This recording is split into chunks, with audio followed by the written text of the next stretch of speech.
नमस्कार, आप देख रहे हैं मासकॉम जंक्शन। मैं डॉक्टर प्रदीप कुमार हाजिर हूं एक और नई वीडियो के साथ। डियर स्टूडेंट्स, आज इस वीडियो में हम बातचीत करेंगे न्यूज़ रिपोर्टिंग से जुड़ी कुछ खास टर्म्स के बारे में। जी हाँ, न्यूज़ रिपोर्टिंग टर्म से जुड़ी इस सीरीज़ में इससे पहले भी हम कई वीडियोज़ बना चुके हैं। उम्मीद करते हैं आपको हमारी इस सीरीज़ की पहले की वीडियोज़ पसंद आई होंगी और आगे भी हमारी इस सीरीज़ में जो वीडियो हम बनाएंगे वो आपको अच्छी लगेंगी। डियर स्टूडेंट्स, अगर आपने अब तक हमारा चैनल सब्सक्राइब नहीं किया है तो प्लीज़ इसे सब्सक्राइब कीजिए और अपने फ्रेंड्स के साथ भी इसका लिंक शेयर कीजिए, बिकॉज़ आपका सब्सक्रिप्शन हमारे लिए मोटिवेशन का काम करेगा। आज की हमारी जो पहली टर्म है that is follow up. Follow up, जैसा कि इसके नाम में ही इसका आंसर छुपा है कि किसी भी चीज़ को आप फॉलो करते हैं। न्यूज़ रिपोर्टिंग की भाषा में बात करें, न्यूज़ रिपोर्टिंग के फील्ड की हम बात करें तो जब भी कोई एक न्यूज़ होती है, कोई हैपनिंग होती है, तो उस न्यूज़ में फर्दर क्या डेवलपमेंट होती है, आगे उसमें क्या होता है, इस बारे में पाठक या दर्शक जानना चाहता है, लोग जानना चाहते हैं कि आगे उस खबर में क्या हुआ। जैसे अगर किसी शहर में कोई मर्डर होता है तो अगले दिन जो मर्डर हुआ है उसकी खबर पब्लिश होती है। देन शहरवासी ये जानना चाहते हैं कि वो मर्डर किसने किया, जिसने किया वो लोग गिरफ़्तार हुए कि नहीं हुए। अगर वो गिरफ़्तार हुए तो उन्हें कोर्ट में पेश किया गया, रिमांड पे उनको लिया गया। यानी उस खबर से संबंधित, उस मर्डर के होने के बाद लगातार उस खबर में और क्या डेवलपमेंट हैं, क्या अपडेट हैं, इस बारे में शहर के लोग जानना चाहते हैं।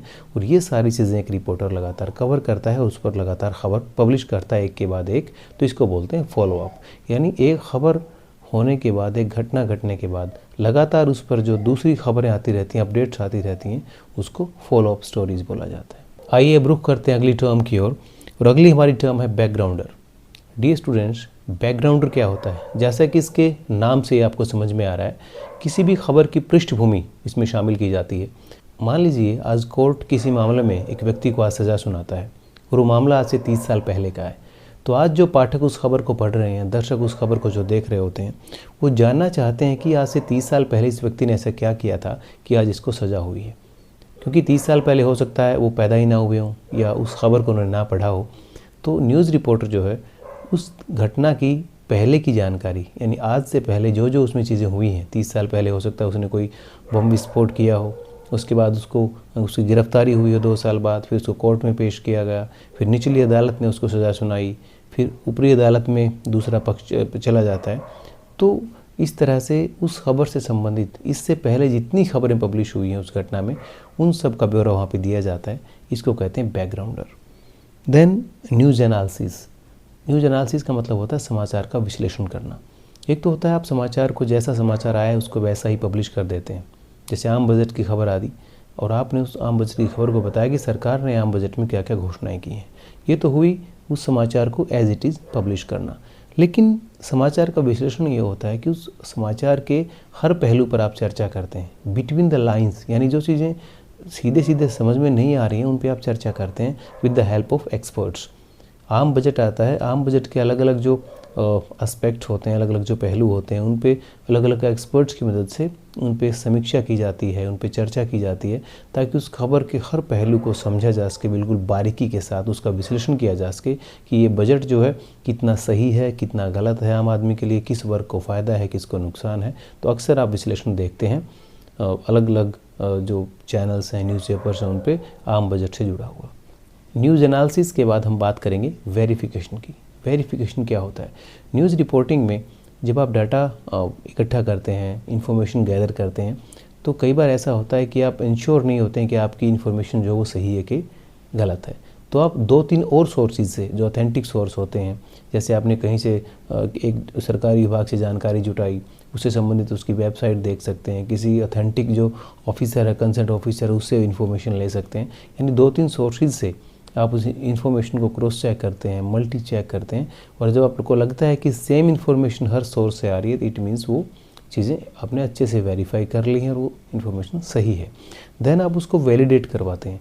मतलब अगर आपने शहर में बढ़ते क्राइम पर एक स्टोरी की है कि शहर में इतना क्राइम बढ़ रहा है, इतनी चैन स्नैचिंग हुई है, इतना लूट बढ़ी है या इतनी चोरी की घटनाएं बढ़ी हैं, तो आपके पास डाटा है, लेकिन उस डाटा पे आप स्टैंप लगवाते हैं। स्टैंप किसकी लगवाएंगे? आप लगवाते हैं किसी भी पुलिस अधिकारी की जो कंसर्न अथॉरिटी जो होती है उससे आप उसको वैलिडेट करवाते हैं, उसका वर्जन उसमें डालते हैं, उसका बयान आप उसमें डालते हैं कि हाँ ऐसी घटनाएं हुई हैं और पुलिस जो इसके रोकथाम के लिए लगातार काम कर रही है। इट मीन्स आपने जो डाटा इकट्ठा किया है उसको जो वेरीफाई किया है, जो अपनी खबर में आप दावा कर रहे हैं, उस खबर का पुष्टिकरण या उसका वैलिडेशन जो है कंसर्न अथॉरिटी कर रही है। देन एट्रीब्यूशन, एट्रीब्यूशन का मतलब होता है उल्लेख करना, और न्यूज़ रिपोर्टिंग में इसका संबंध इससे कि आपने जहाँ से खबर ली है, जो आपकी खबर का सोर्स है, आप उसको वहाँ पे एट्रीब्यूट कर रहे हो, उसका एट्रीब्यूशन आप कर रहे हैं। मतलब अगर आपको आपने एक न्यूज़ रिपोर्ट लिखी है कि आने वाले 10 साल में जो है वो पर्यावरण को लेकर के कोई रिपोर्ट है, एक स्टडी है, एक रिसर्च किसी शोध जर्नल में पब्लिश हुई है, उसका हवाला देते हुए आप कोई खबर लिखते हैं कि आने वाले 10 साल बाद पर्यावरण का ये हाल होगा, तो वहाँ पे आप मेंशन करते हैं कि ये जो मैं बता रहा हूँ आपको, जो मैं रिपोर्ट दे रहा हूँ, ये एक स्टडी हुई है, एक रिसर्च हुई है और उस जर्नल में ये पब्लिश हुई है। मीन्स आपने जहाँ से इन्फॉर्मेशन ली है आप उस सोर्स को मेंशन कर रहे हैं, इसको बोलते हैं attribution. Then cultivation of sources, news reporter के जो सोर्सेज होते हैं वो उसके पाँव होते हैं, उसकी स्ट्रेंथ होते हैं। तो लगातार एक न्यूज़ रिपोर्टर जो है अपने सोर्सेज को तैयार करता रहता है, नए नए सोर्सेज को, और जो सोर्सेज बने हुए हैं उनको लगातार वो एक तरह से कांटेक्ट में उनके रहता है, लगातार उनको कल्टीवेट करते रहना, लगातार संपर्क में रहना, बातचीत करते रहना, ताकि वो सोर्सेज बने रहें और लगातार उसको इन्फॉर्मेशन देते रहें। इसको बोलते हैं cultivation of sources. Then deadline, deadline का न्यूज़ रिपोर्टिंग में जो मतलब वो ये है कि आप के लिए जो स्टोरी आपको सबमिट करनी होती है पब्लिश करने के लिए, उसके लिए एक समय सीमा तय की जाती है कि आप ये न्यूज़ रिपोर्ट जो है इतनी तारीख तक या इस तारीख को इतने बजे तक आप ये सबमिट करेंगे। तो डेडलाइन की जो है पालना करता है एक न्यूज़ रिपोर्टर, और जर्नलिज्म में ख़ासकर चाहे न्यूज़ रिपोर्टिंग है या न्यूज़ डेस्क है, हर जगह जो है डेडलाइन की बहुत अहमियत होती है, और न्यूज़ रिपोर्टिंग के फील्ड में इसकी अहमियत और ज़्यादा बढ़ जाती है। यानी एक निश्चित समय सीमा के अंदर, एक निश्चित समय के अंदर किसी खास स्टोरी को सबमिट करना एक डेडलाइन कहलाता है। देन 5W1H, 5W1H मतलब एक तरह से सेट ऑफ क्वेश्चन है जिनके आंसर आप न्यूज़ रिपोर्टिंग के द्वारा जानना चाहते हैं, क्योंकि पाठक के दिमाग में वो सवाल रहते हैं किसी भी घटना के संबंध में, चाहे हु है, वेयर है, when, why, how and why. ये 5W1H हैं जिनके आंसर जो है पाठक जानना चाहते हैं। और एक न्यूज़ रिपोर्टर के नाते जब आप फील्ड में जाते हैं तो आप ख़ुद भी जब चीज़ें इन्वेस्टिगेट करते हैं तो इन सवालों के जवाब ढूंढते हैं, ताकि आपकी खबर की सारी जानकारियाँ आप जुटा लें। न्यूज़ सेंस, न्यूज़ सेंस का मतलब है समाचार की समझ। इसके लिए अक्सर नोज फॉर न्यूज़ टर्म का इस्तेमाल भी किया जाता है। हर सूचना जो है समाचार नहीं होती। जैसे अगर किसी कॉलेज या यूनिवर्सिटी का प्रिंसिपल या वाइस चांसलर जो है वो गाड़ी से अपने यूनिवर्सिटी या कॉलेज आ रहा है, तो इट डजंट मीन कि एक बहुत बड़ी न्यूज़ है। लेकिन अगर वो वीसी ये डिसाइड कर ले कि मैं डेली जो है यूनिवर्सिटी साइकिल पे जाऊंगा और मैं 365 के 65 दिन साइकिल पे जाऊंगा, बिकॉज़ मुझे पर्यावरण की रक्षा करनी है, बाकी लोगों को भी इसके लिए मोटिवेट करना है पर्यावरण संरक्षण के लिए, तो ये अपने आप में एक बहुत बड़ी न्यूज़ बन जाती है कि किसी यूनिवर्सिटी का जो वीसी है वो साइकिल पे रोज़ाना अपने कैंपस जा रहा है। तो ये अपने आप में एक न्यूज़ बन जाती है, क्योंकि रूटीन से हट के ही न्यूज़ है। इसी तरह जो रूटीन की क्लास होती है किसी कॉलेज या यूनिवर्सिटी में, तो वो न्यूज़ नहीं बनती। लेकिन उसी क्लासरूम में अगर कोई सेमिनार होता है, कोई गेस्ट लेक्चर होता है, कोई वर्कशॉप होती है, तो वो एक तरह से न्यूज़ बन जाती है। तो आपको ये समझना है कि क्या रूटीन है, क्या न्यूज़ है, क्या एक्सक्लूसिव है और क्या एक महज सूचना है। तो डियर स्टूडेंट्स, आज हमने न्यूज़ रिपोर्टिंग से जुड़ी कुछ बेसिक टर्म्स की चर्चा की। उम्मीद करते हैं आपको हमारा वीडियो पसंद आया होगा। इसी तरह की कुछ और वीडियोज़ के साथ हम आपके बीच लगातार आते रहेंगे। आप जुड़े रहिए हमारे साथ और देखते रहिए मास कॉम जंक्शन। धन्यवाद।